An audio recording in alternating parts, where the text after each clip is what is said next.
So we just got back from an epic trip from Cairns to Cape York. And here's 10 things we think you guys need to know before heading to the tip.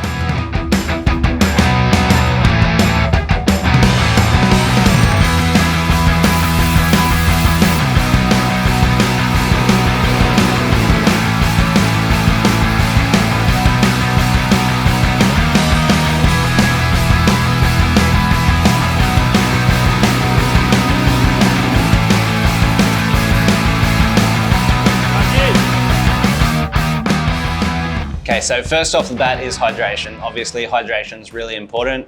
North Queensland's hot as balls and temperatures were hitting 45 plus.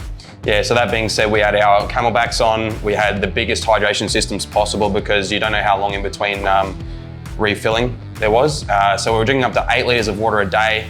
We were making sure we kept on top of our electrolytes with Rhino Power, but it's super important to stay on top of your hydration and made us feel good by the end of the day. So next up is gear. You got to make sure you have the right gear. North Queensland's really brutal and 5 days on the bike can be pretty taxing. So yeah, that being said, we actually opted to go with the Fox Legion gear. Now this was super well ventilated, super strong, tough and durable, so we were brushing up against those sticks and stuff like that, and river crossings, it wasn't going to fall to pieces. That being said, a well ventilated helmet is super important too because you're just copping a whole bunch of heat, dust, you name it, everything. Another handy little tip that we learned was having multiple pairs of socks. So we actually took 2 spare sets of socks and gloves because there's nothing worse than riding along and putting on used socks each day after 5 days of riding. So plenty of people get up to the tip without a support vehicle, but it's so much more helpful if you've got someone there carrying your extra fuel, meals, bedding, all that sort of stuff. So thankfully for our tour, we actually went with North Queensland Trail Bike Adventures and they actually carried everything. Had spare tubes on board, they had mechanics, all your bedding, etc. So we literally just got to ride, apart from Guy here with the camera gear, we got to ride with nothing on our backs. So it was actually made the ride and the trip way more enjoyable. So the time of year that you're planning your trip is really important because obviously tropical Queensland is exposed to a lot of brutal weather conditions. So they have their wet season, which they can get up to over 2 meters of rainfall within a month. So that can really upset or destroy your trip, depending on that. And obviously the weather itself, so it gets quite hot outside of the months of May to October. It's still quite hot in there, but they're gonna be your best months. So planning a trip around that, you obviously got creek crossings and stuff like that along your way as well, so you don't wanna be not able to go through the track. So we found between May and October are gonna be your sweet spots. Yeah, especially crossing the rivers. When we went through at the end of the season, we could actually ride through the Pasco River where at the start of the season, you might need a winch or a flying fox to get your bike across. So obviously it's really important to have something like a first aid kit, but not only that. Yeah, majority of your time on your trip you don't have mobile phone reception, so it's super important to have a satellite phone or a GPS system, something that if you do get into trouble, you can call for help.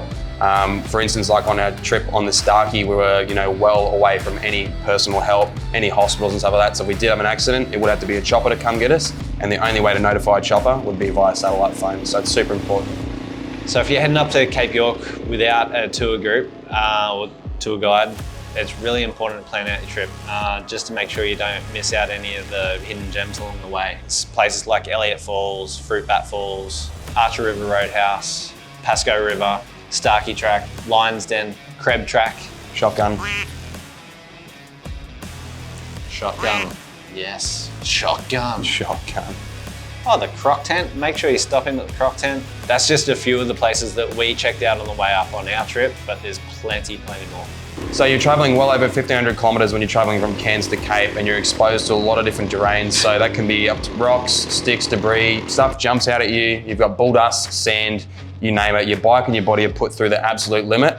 So we recommend riding at 70% as it's not a race, it's about making it to the tip and seeing all the beautiful countryside along the way.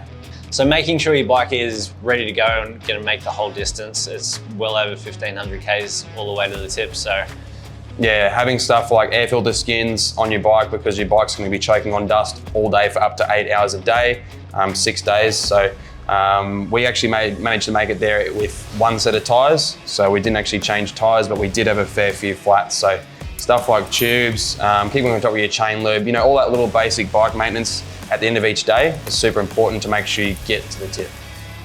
Having all your valuables in a waterproof bag or Ziploc bag is pretty important, depending on what time of year you're going through creek crossings and whatnot. Yeah, so we actually had ours in our backpack, keeping it high above the water. If we did ever cross anything that was deep, it just sort of kept our wallet, phone, keys, anything like that safe and out of the debris. So lastly, it's really important to plan on all the things that you take with you on the bike. Yeah, so you're obviously limited with room. Recommend taking a bum bag so you can carry your little essential tools, anything like that, and including some snacks as well, because throughout the day, you're constantly using up heaps of energy. We smashed that many snacks along the way, including our water.